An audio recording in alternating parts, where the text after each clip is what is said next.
Hi, everyone. This is Christy Rich. Welcome to Holistic Me TV. This is a brand new TV show that has just launched on YouTube, and I invite all of you to go ahead and hit that subscribe button to hear the whole season. We have some fantastic guests. I'm so excited to share them with you today, including today's guest. I am so excited to present all of you a guest from Australia. So we have Philippa Scott, and I will read you her bio in 1 second, but just to make sure you know what Holistic Me TV is about, let me tell you the themes that we will be covering. So this is a show about holistic health and wellness. This is a show about women's health, and this is also a show about the pregnancy journey. So this is the full journey from fertility, from pregnancy, labor, and postpartum. So these are my passions. These are my specialties. I have been a holistic health expert and healer for over 18 years.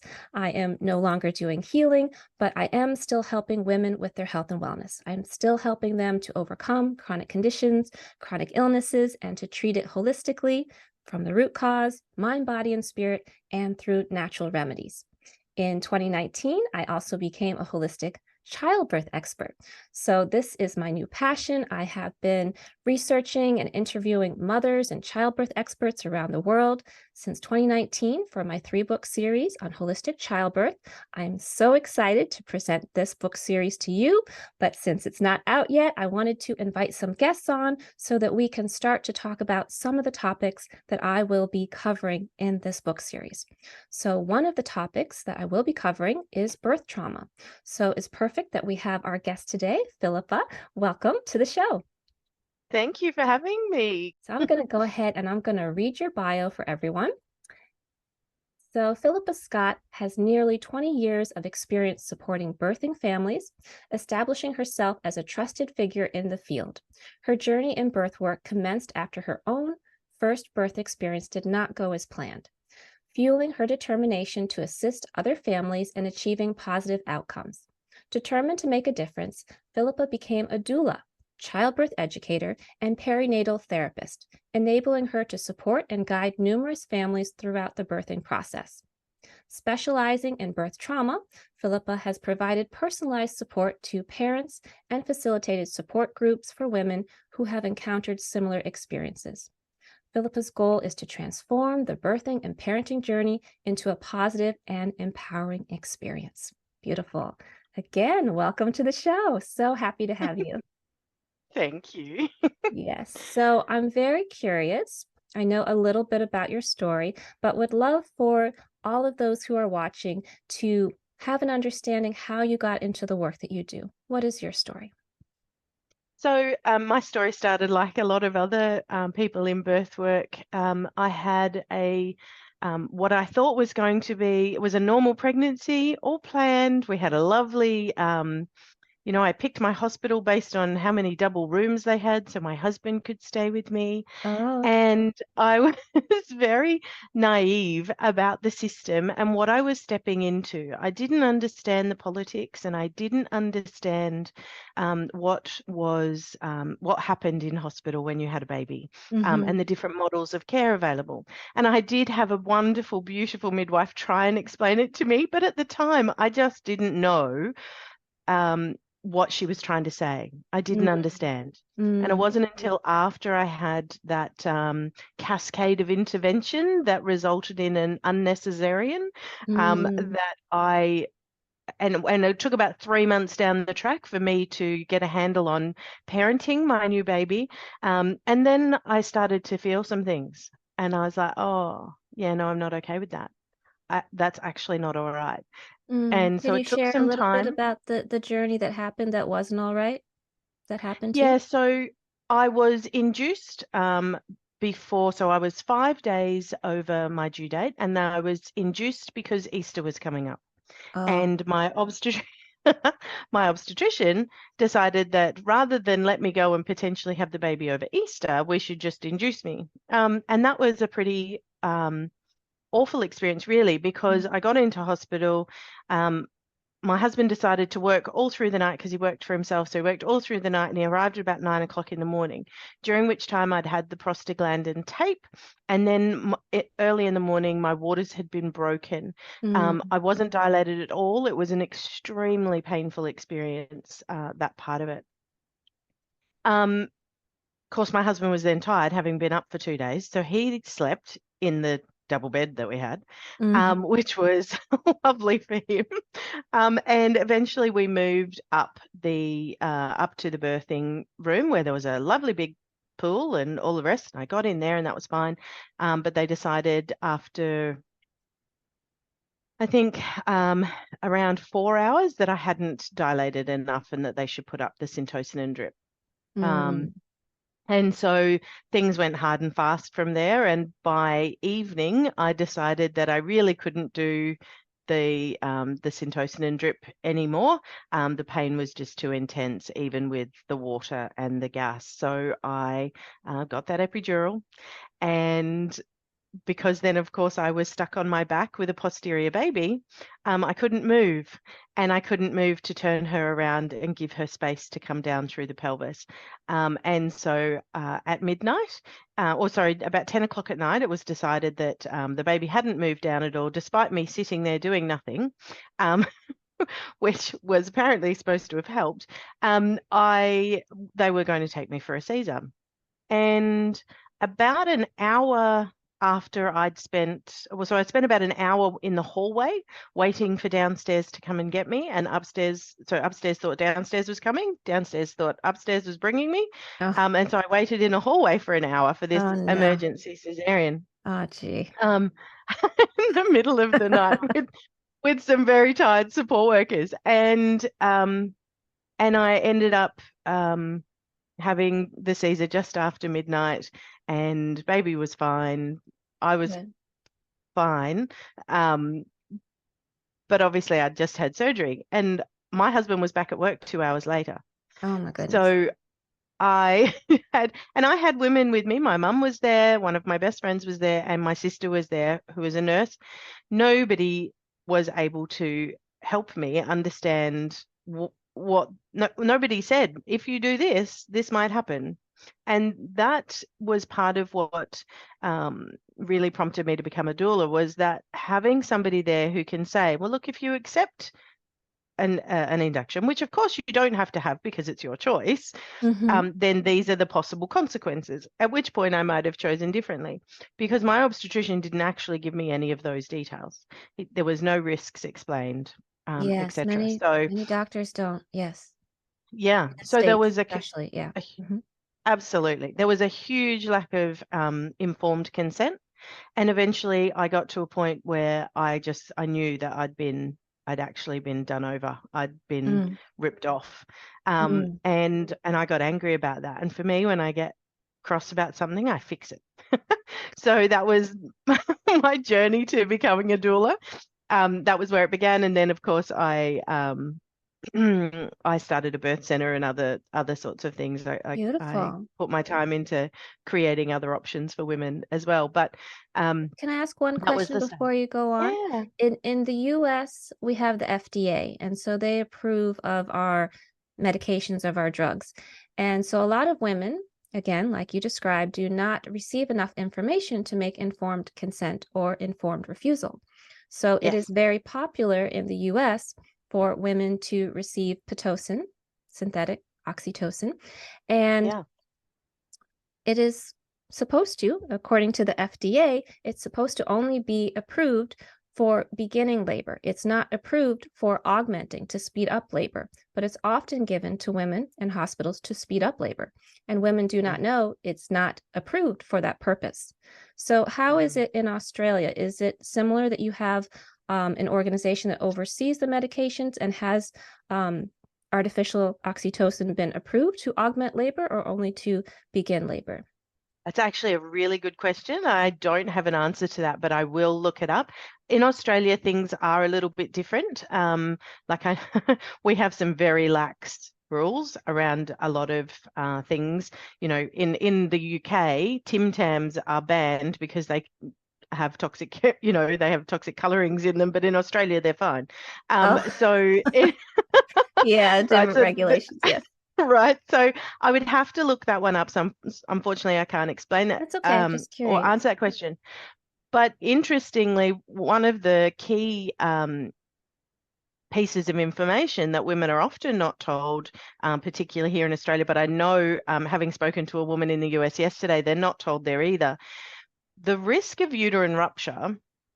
So I work a lot with women who've had Caesars, and they're told a lot about the risk of uterine rupture if they have a vaginal birth after Caesar. It's the main risk factor that is given to them.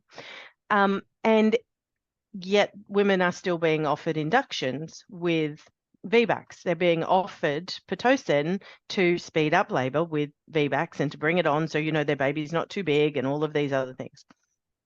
Interestingly, the risk for any woman, even if she hasn't had a scar on her uterus, with syntocinon of a uterine rupture is about 1.2%. And that could have changed slightly, but it's about 1.2%. If you have a VBAC or a vaginal birth after a cesarean with no Pitocin, your risk is 0.08 or something like that. Makes So sense. there's a huge risk difference. And those stats are kind of floating around in my head at the moment because I haven't had to pull them out for a while. That's okay. But the risk is actually higher for a woman with no scar in her uterus having a drip than what it is for a woman who has a scar on her uterus not having synthetic oxytocin. And women need But to be informed about this. This is important. 100% they do. Women are not being informed about the possible side effects of the medications. And this is one Yeah, of the topics I'm going to be discussing in book 1 of my series, is what the medications choices are possibly, but also what the possible side effects are short term and also long yeah, term. No one's talking about long term effects. There may be talking a little bit about short term if you're in the know, but yeah, women need to be informed so they can make the right decisions for themselves. And just absolutely. quickly, from my research for my book, I have learned that by having Pitocin, or it may be called something else in other countries, such as Yep, syntocinon, still same thing, artificial yep. oxytocin, it can increase the likelihood of women developing very bad tears. So they'll have a vaginal birth, they'll have Pitocin, but they'll have a worse tear if they have the Pitocin. And again, women are not being told this. Well, there's when your uterus is hyperstimulated and you're pushing a lot faster, the whole point of the pushing stage going slow is that it gives you time to stretch, right? And when everything's happening really fast, those muscles, all the fibers and everything down there don't get time to stretch out around the baby's head. So it makes absolute sense that it's all happening far too quickly. And they often, you've got to think about that too. Often, if you've got Pitocin, you've often got an epidural, which means you're on your back, which means your legs are splayed out in the stirrups, all of which are bad for tears. So yeah, it becomes a cascade then, right? That's why Yes, they call it cascade that. of interventions. Yes. But I Yeah. want to hear more about your story. I'm sorry. I'm just so curious. I could just ask you so many questions, but it's important that they know your story, again, why you do the work that you do. So I do know that you Yeah. experienced birth trauma and obstetric violence. And so can Yes. you say a little bit more, first of all, what is obstetric violence? And Yep. is this a term that is used widely in Australia? Do women know about it? Are they aware of it, or only those in the birthing community, the birth workers, etc.?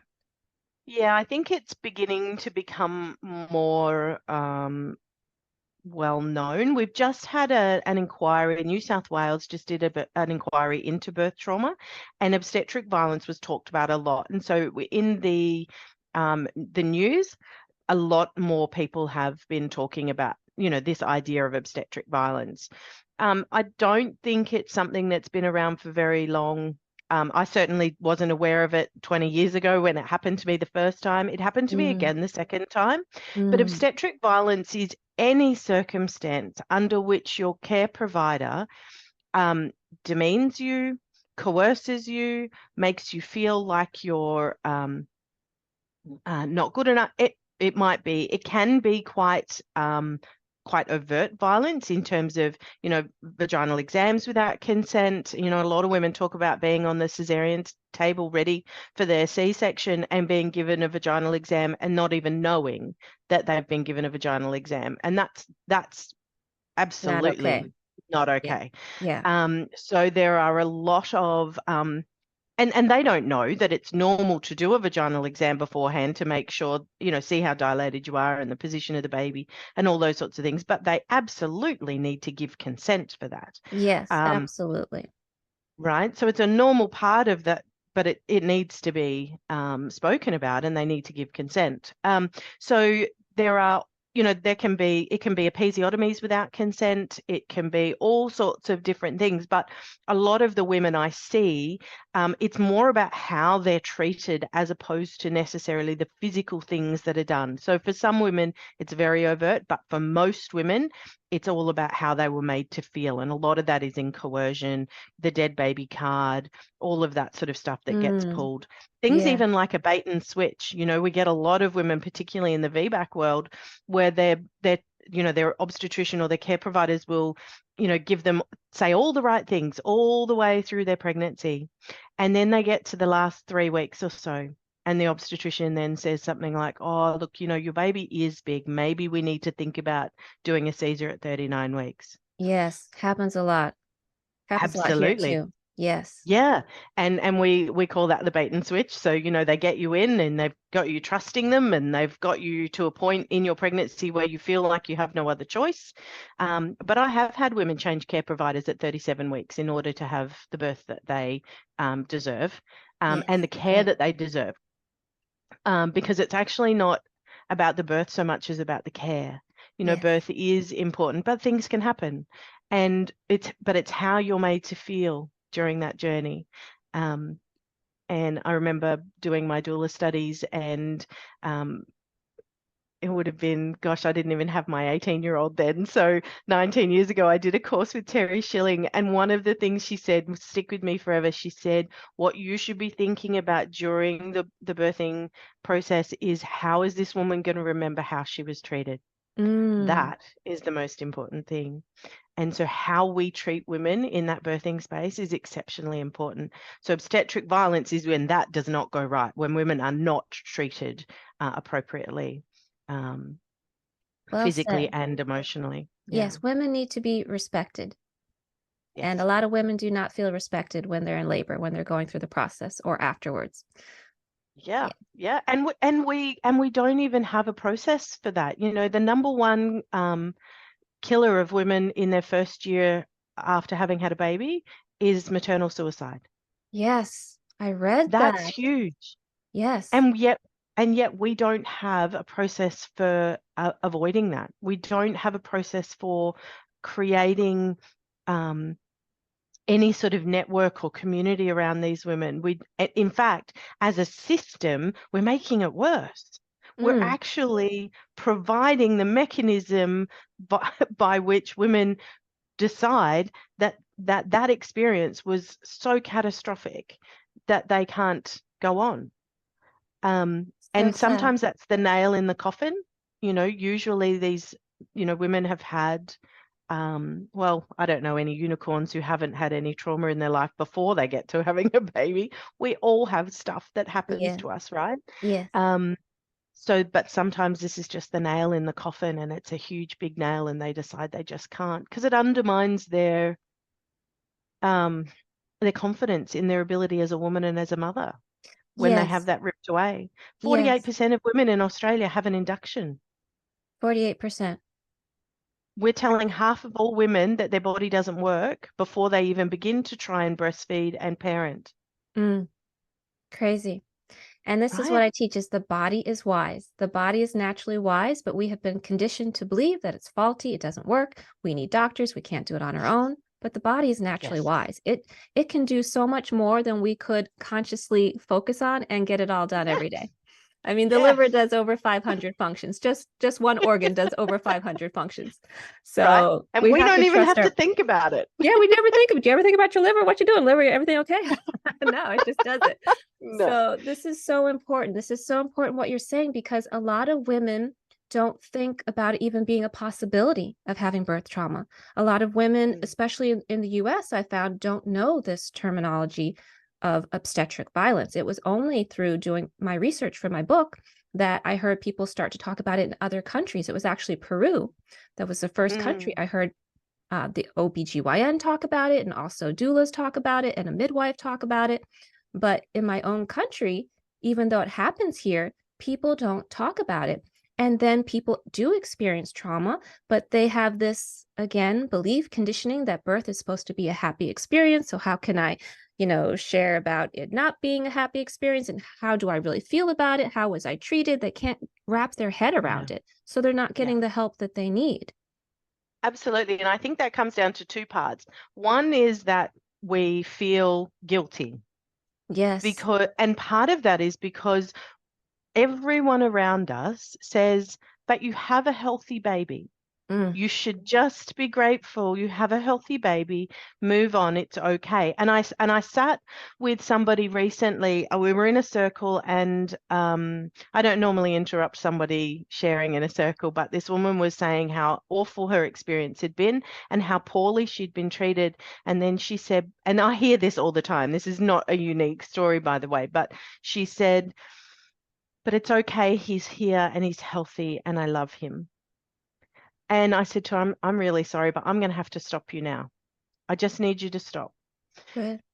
Please don't dismiss your experiences about his birth just because he's healthy and he's here. Yes, Yes. that is super important, but you are important too. And how you feel about this experience is very important. It sets you up for your entire mothering. Yes. So we need you to not you need you to not dismiss your feelings just because he's here and he's healthy. Your feelings are absolutely valid and they're hugely important. And they need to be acknowledged, they need to be addressed, and they need to be healed. Yes. And if you dismiss them like everybody else does, then that'll never happen. Yes.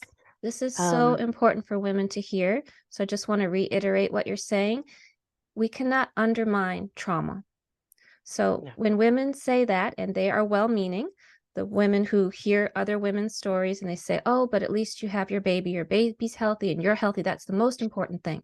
But it's not yeah, the most important thing. Okay. Like you said, how you feel. And if you have trauma, we need to heal it instead of push down the memory, push down the emotions, act like it yes, didn't happen. It did happen and it affected you, right? So we yeah, need to hold space for women who've had trauma, and we need to open it up so we can have a conversation and not feel shame about it because it's happening to more and more women. The numbers are yeah. growing. It's not getting better. I And this think, is the globally. This is globally too, because I've been doing research around the 100%. world. Yeah, yeah, it is global. And interestingly, places like the US have some of the worst maternal outcomes in the world for all of Yes. their intervention, right? Yes. Yes. And Australia is not doing great either, let me tell you. And there's no maternal we haven't seen maternal or fetal outcomes improve with all of these interventions, right? Exactly. So Exactly. It's it's important not for people like to know. we're trading off, right? We're not trading off outcomes for all these interventions. We're simply creating a way to speed things up, industrialize it, and avoid litigation Yes. often. Yes. Hospitals are That's all about not getting sued. right. So what women need to do though is start talking about this. And I understand that the second reason that people don't talk about it very much is because they don't want to scare other women in birth. I remember back in the day when you had to stand in the post office line to pay your bills, to go and pay your phone bill and whatever. You couldn't, if you were a pregnant woman, you couldn't stand in that line without some 80-year-old woman telling you her horrible birth story. Um, which isn't great. What it means is that she hasn't dealt with her birth trauma, Yes. right? So we need to talk about it. We don't need to scare others, but we do need to give them enough context to be able to say, well, here are the reasons why you should be looking into the kind of care provider you have.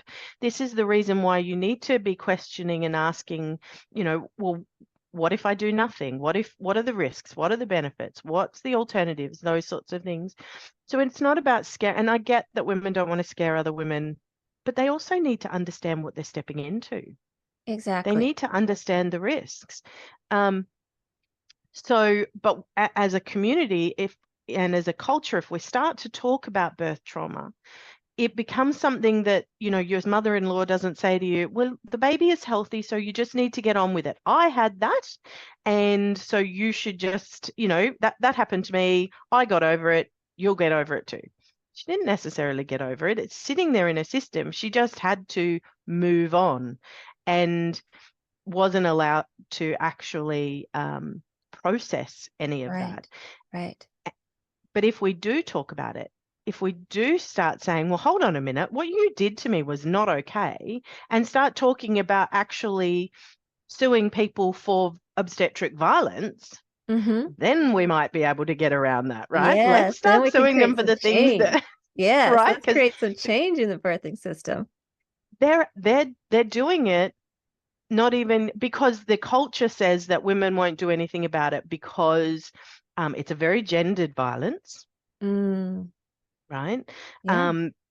And we're not doing anything about it because culturally it's not okay for us to speak out about birth trauma.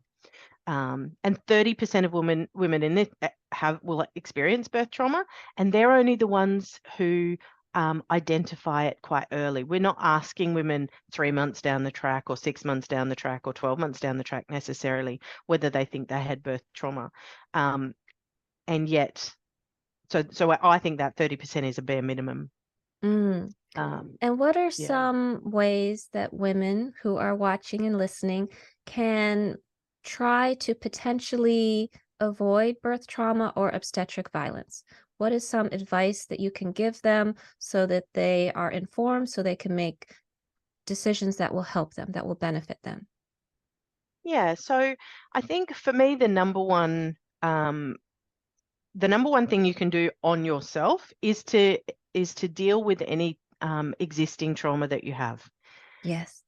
When we step into the birthing space, it's a space where we need to actually be able to trust our intuition. Now, people don't often understand the difference between instinct and intuition. Yes. Okay. Instinct is about us staying safe. It's about survival. So instinct says run from that tiger, right? Yes.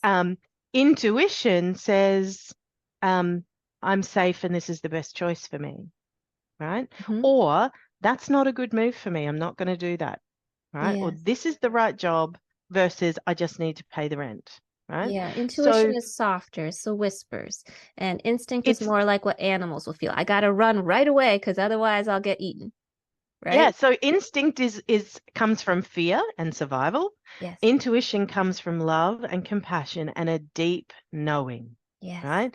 Yes. Now, when a woman goes into birthing, if she has so much trauma or has childhood stuff and she can't trust her intuition, she's going to respond on instinct. And instinct is easy for obstetric violence to coerce, right?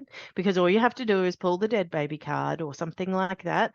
And we call it that because it's what they do. So there's this they're tapping into instinct.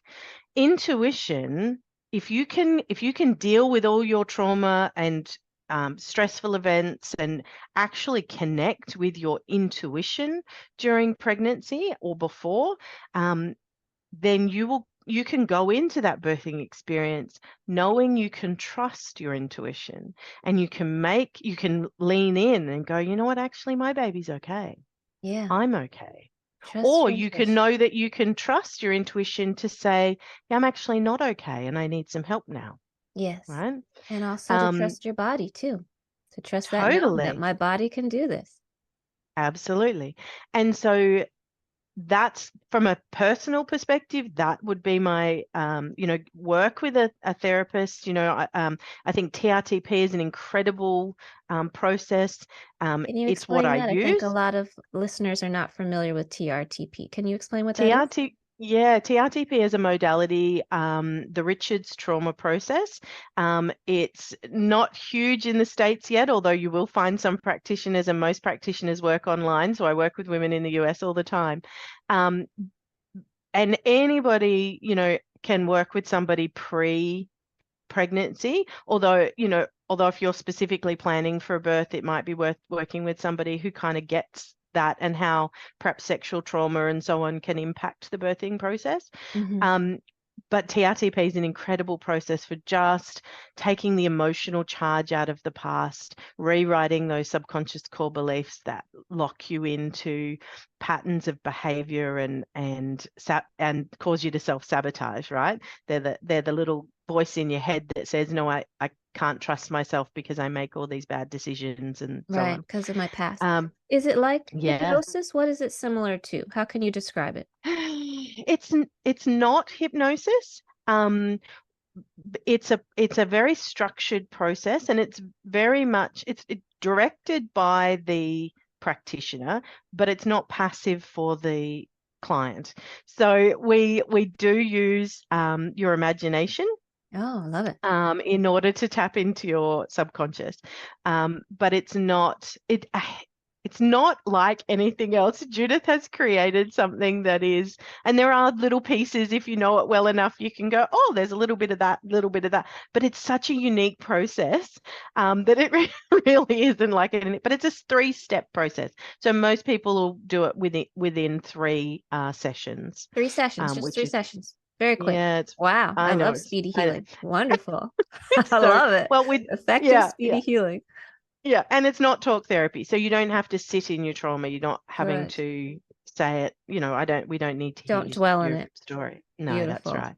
Beautiful. So that's one thing. The other thing that I would suggest is find a care provider who has the same philosophy around birth as you do.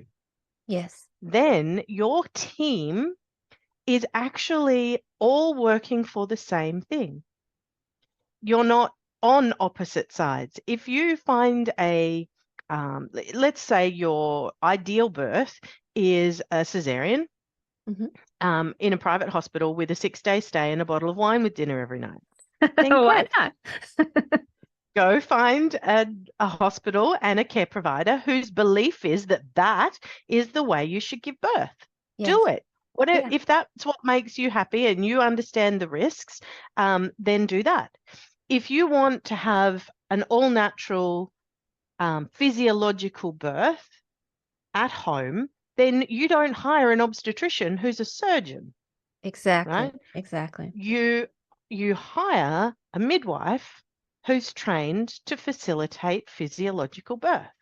Yes. If you want to be, if you don't care, then you might be able to turn up just anywhere, right? And you'll possibly get whatever. Oh, but But then probably you get everyone what has some wishes, don't you think? Don't you think everyone yes, cares about some women, something?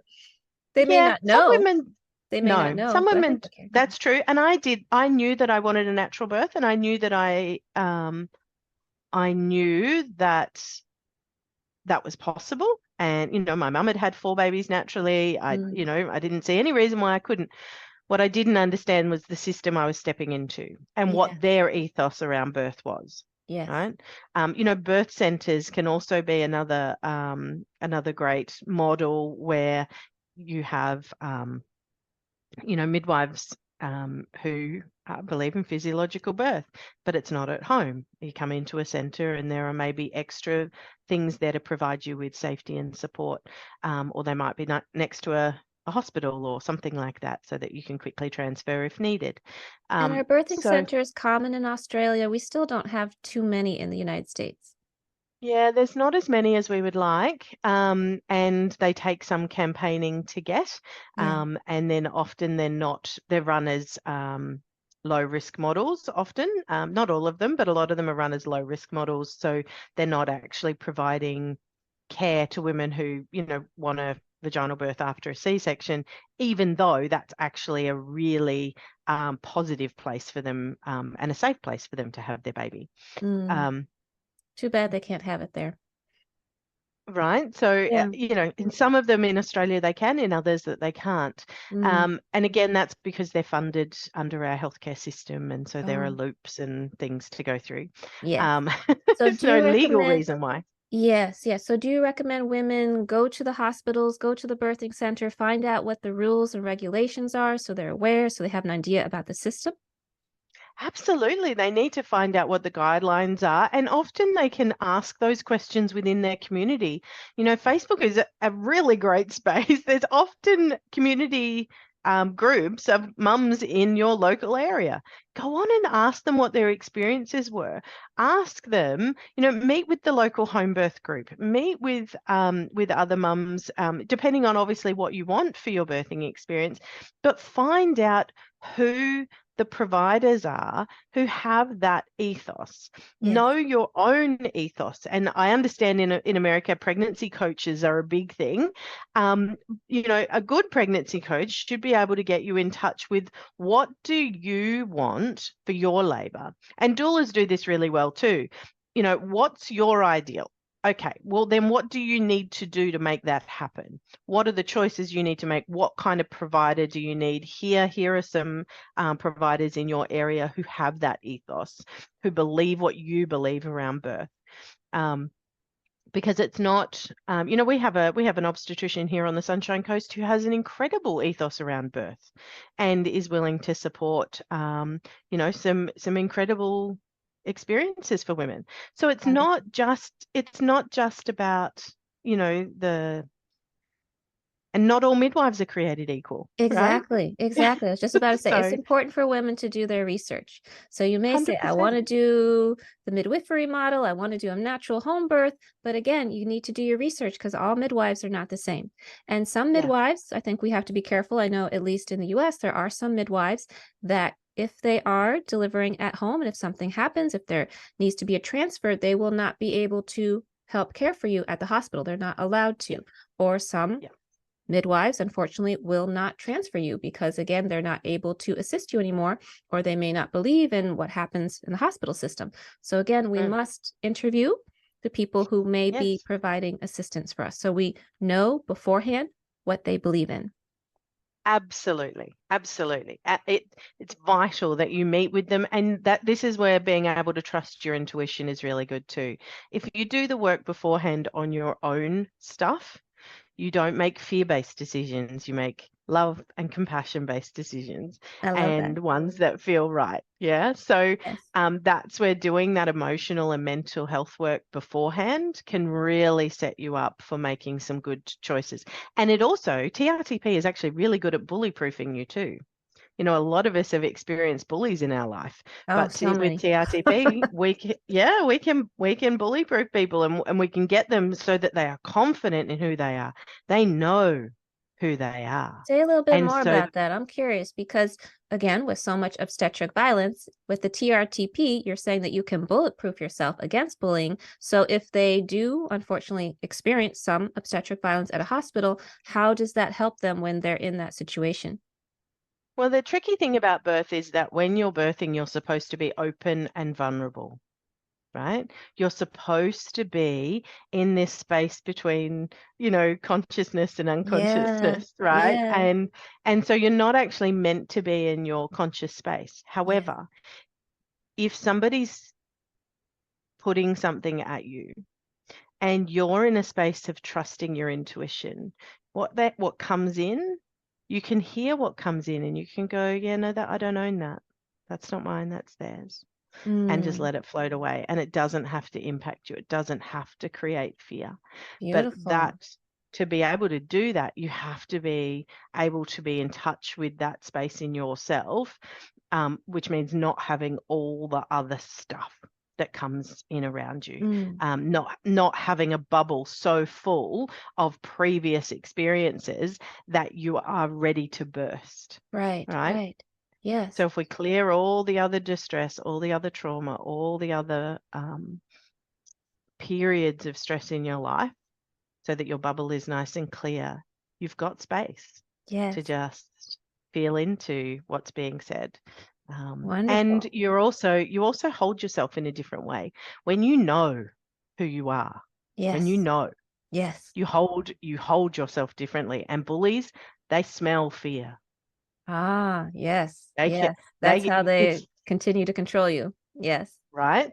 And so bullies, you know, there's always those people who just get bullied or who always have, you know, Yeah. they're kind of, Hmm. when we clear all of that, bullies are not attracted to those people anymore Hmm. because they're not Because they become the same powerful. people. Yeah, Yeah. they become Yeah. expansive. Like you described it so well. So I Totally. see if somebody is in a situation of obstetric violence and they're having this trauma occur to them in the birthing experience, that they're contracting. They're like trying to protect themselves, trying to protect their baby unconsciously, right? But if you Mm, have that bulletproof thing, as you described, then you are expansive, then you are in your power, right? So then you yeah. kind of have this golden aura around you so that you don't let in that negativity. Yeah. Yeah. And it's also that it is less likely to occur to you because, Yeah. you know, when you've got somebody who's using their power over you, it's a bullying, right? Yes. It's bullying. And, you know, they often do it with a smile, you know, and with all of the best intentions, but they're using their power to get you to do what they want you to do. They're using fear tactics. And, you know, we use this very broadly. It can happen with all sorts of different people throughout pregnancy, birth, and beyond that space. And unfortunately, it does happen, and it happens so prevalently. Over 90% of my clients come to me because of obstetric violence, right? Wow. Over So 90%. That's a yeah, huge number. it's huge. They don't know that's why they're coming. They just have birth trauma or they've had perinatal trauma in some way. But when we look at it, it's obstetric violence that they've been dealing with. Mm, Um, so when when we're able to really tap into that space of being so solid in who we are, when we've dealt with all the stuff that holds us back, the limiting beliefs that we have, when we know who we are, then we don't even attract the bullies. beautiful. We just don't attract them. They don't come. They come into our sphere and they go, "Oh yeah, nothing to see here. I can't, I can't do anything there." Right. So I'll go somewhere else. yeah, Yeah. Well, that is beautiful. I love the work that you do. I love that it's preventative. I love that you are healing trauma before women go into birth. This is something that I believe is very important. This is something I'm going to be talking about in book 2 of my series. So, yay, book 2, I'll be talking about birth trauma. Book 1, I'll be talking a little bit about obstetric violence, many other conditions that women receive or develop in pregnancy and postpartum, and the effects of medications. But such important work that you do. Again, women do not realize that they need to heal their trauma before going into birth because you may carry it yeah, through. And a lot of women, again, do not realize if they've had birth trauma, they need to heal that too. And it's very important to heal. So, you mentioned something on our pre call. It was something I'd never heard of before. So, I was wondering if you could talk about that. You talked about the term redemptive birth and healing birth, and I'd yeah. never heard these terms before. So, can you say a little bit about these terms? And is this common terminology again that people are talking about in Australia? Yeah, a redemption birth isn't A as redemption. popular as having a healing, having a healing birth. Women talk about, their experience of having, maybe a vaginal birth after Caesar or having a birth um, that was better than the first one, and they talk about how healing it was. So we'll deal with that one first. But a healing, but it's lovely to heal your confidence in your body. It's lovely to drop into that space and be able to go, yeah, you know what, I did that. The thing I have, and a redemptive birth is kind of about the idea that I can redeem myself with the next birth, with the better birth next time, right? I'll redeem my experience and it'll make the first one better. That's not what happens. And what if it doesn't happen? So a couple of issues I have with it. First of all, it assumes responsibility for how it went. It puts Mm, no blame on the system. It simply says, I messed up. And so Mm. I have to do a better job next time. Now, I'm all for accepting responsibility. The biggest turning point came for me when I realized I had given the responsibility for my choices, or I'd given the decision-making power to the obstetrician in my Mm. first birth. I simply said, well, you decide, and I was responsible for that. Absolutely. I gave him decision-making power. I chose never to do that again. So accepting responsibility for our part in it is really important. However, if we go back to the same system and we're not making different choices, and we just think that if we do it better next time, if we don't accept the same things next time and we make different decisions, and it all still doesn't go to plan and doesn't end up the way we want, then we're compounding the issue. We're putting a lot of pressure on this birth. We're Mm. putting a lot of pressure on this baby. Yeah. This baby is feeling all that anxiety, all of the Yes. stress, all of that Yes. stuff right through from at least that last trimester, right? They've got Yes. all of this stuff, and there's a lot of fight in that. There's a lot of fight. And so we're giving those, and then we're expecting baby to be calm afterwards, Right. right? And And cortisol just is settle. the opposite of what we want when we're going into birth. We want to be calm. We want to be relaxed. Absolutely, absolutely. And then we want a nice, calm, chilled out baby afterwards, right? We want them to, Yeah. Yeah, but that's exactly. not going to happen. No. So, It's all connected. so no, that's right. Exactly. So my issue with it is that it places a lot of pressure on that next birth. And what if it doesn't happen the way you want it to? Do you just not get to heal? Do you not, Mm. does it make it worse?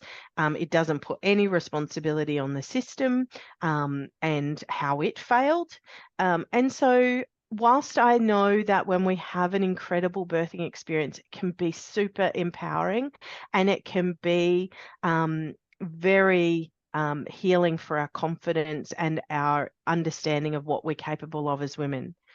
But I also know, having had two experiences where obstetric violence occurred, and then two very incredible birth experiences, Mm. they didn't heal those. And in fact, there's a level of guilt that also then comes with, well, why didn't I do that with those two? I didn't give those babies this beautiful, natural, calm birth that I gave these two babies.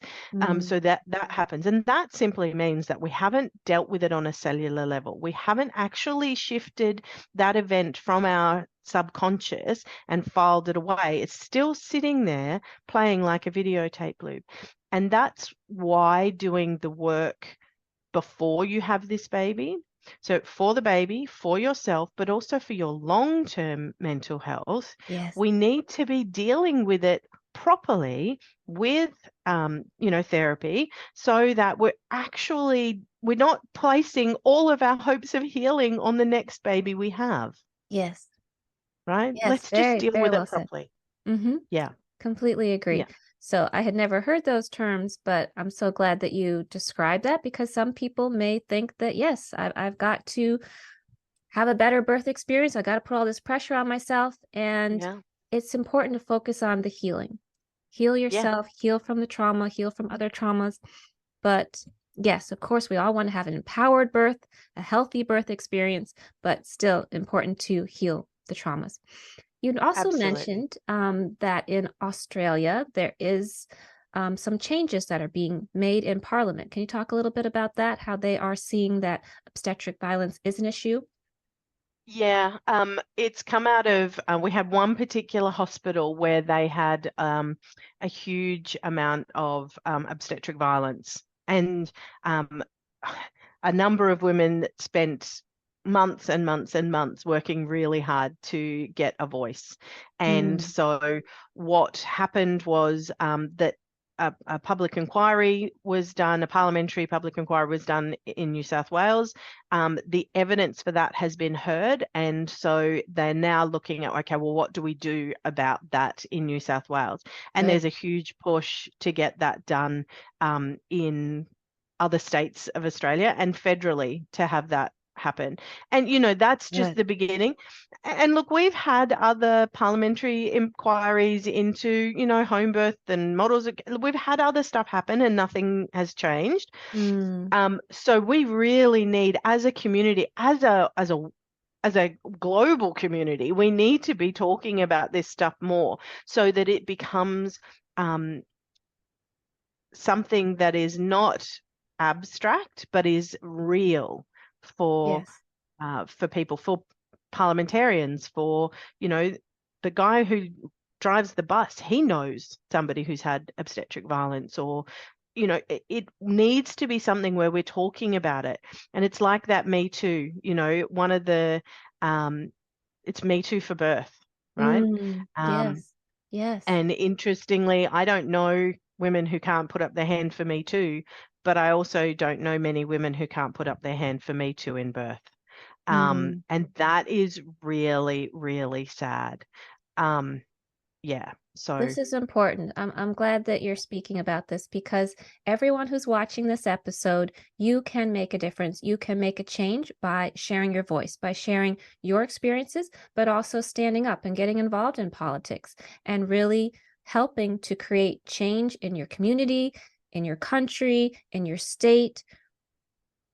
This can help so many women if people stand up and really make the awareness out there so that change can happen.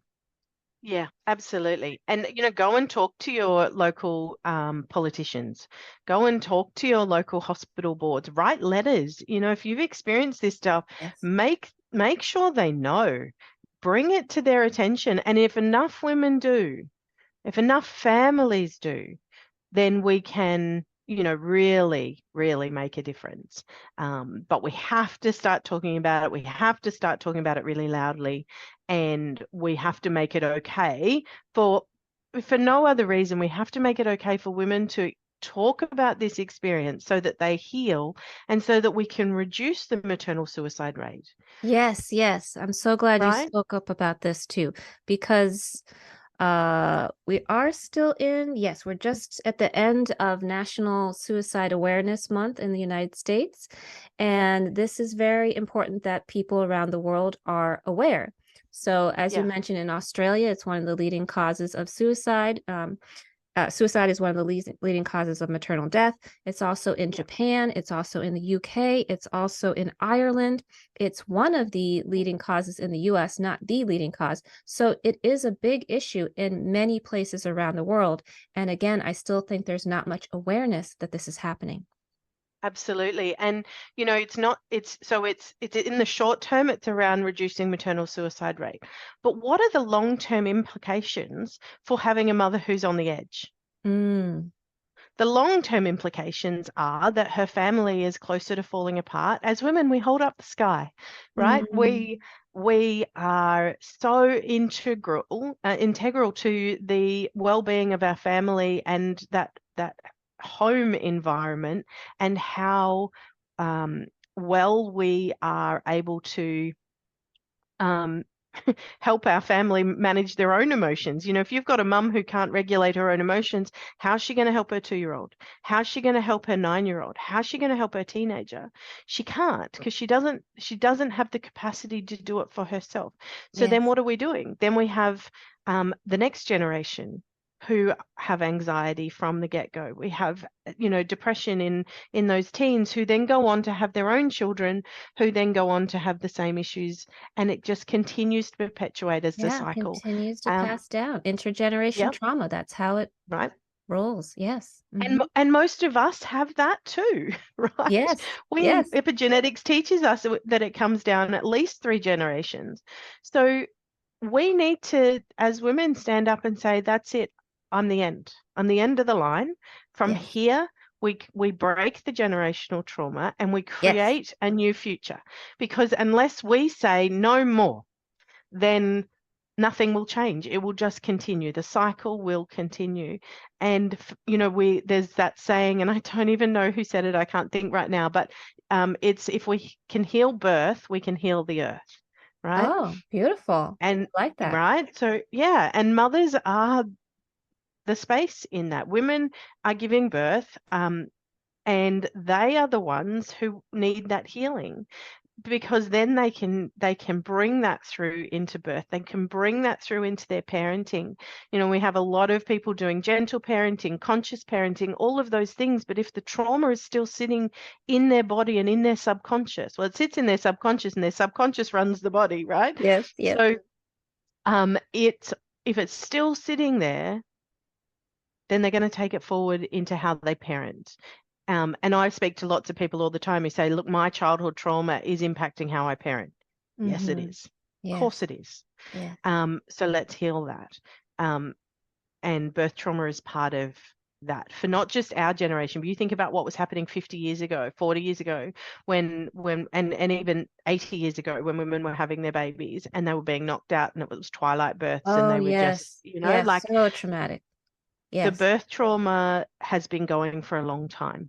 yes. And we as women, birthing age, are still, bearing the consequence of that in our DNA. And Absolutely.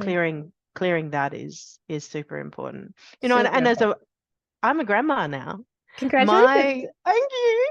My beautiful granddaughter was born at home in the Wonderful. birth pool, surrounded by 2 midwives and myself. And yourself. How And special.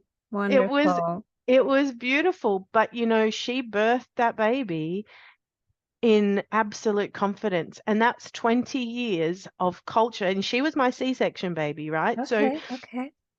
that's 20 years of osmosis. Birth is something that women can do. It doesn't have to be traumatic. Yes, it's hard work, but it doesn't have to be something we're scared of. And so she wasn't scared going in. And so she birthed that baby without fear, not Mm, without pain, but without fear, beautiful. right? And she'd do it again. Of course. Wonderful. Wonderful. Well, Philippa, how can people find out more information about you? Can you give a website? Can you give an email? How can they get in touch with you? Where can they find you? Yeah, so fantasticfuture.com.au is website. The S, I couldn't get the S on my website, so it's not there. It's just fantasticfuture.com.au. And on there, right at the bottom, you'll find a bio site, which gives you all the access to all of my socials and so on. There's a great blog there with some really good videos and articles and other things. And my email address and everything is on there. And I know you're going to link to everything. But Yes. I have I love doing TikTok stuff as well. Like, my Oh, kids great. I'm think on I'm TikTok too.